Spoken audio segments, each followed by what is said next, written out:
दरम्यान या प्रकरणी गृहराज्यमंत्री पंकज भोयर यांनी नेमकं काय म्हटलेलं आहे आपण पाहूयात.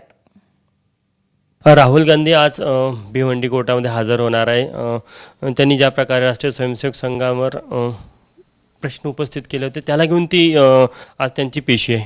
संपूर्ण देशातल्या जनतेनं हा पूर्णपणे मॅन्डेट भारतीय जनता पार्टीने महायुतीला त्या ठिकाणी दिलेला आहे.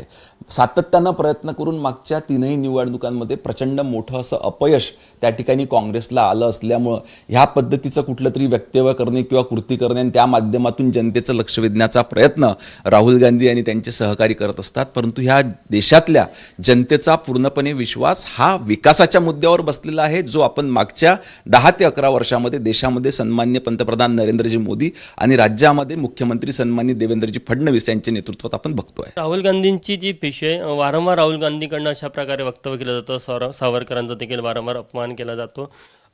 कोर्टाने त्यांना ताशे ओढल्यानंतर देखील त्यांच्या भूमिकेमध्ये बदल पाहायला मिळत नाही. मी आधीच सांगितल्याप्रमाणे देशातल्या जनतेवरचा विश्वास पूर्णपणे काँग्रेस पक्ष हा गमावून बसलेला आहे.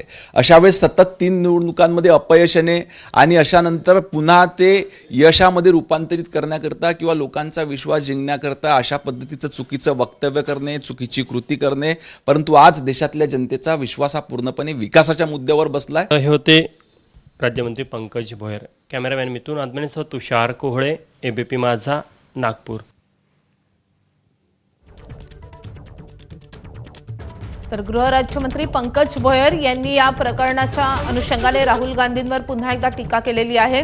तर भिवंडी कोर्टात आज राहुल गांधी यांची हजेरी आहे. राहुल गांधींना नवा जामीनदार तिथे दाखवायचा आहे आणि हर्षवर्धन सपकाळ हे त्यांचे नवे जामीनदार असतील.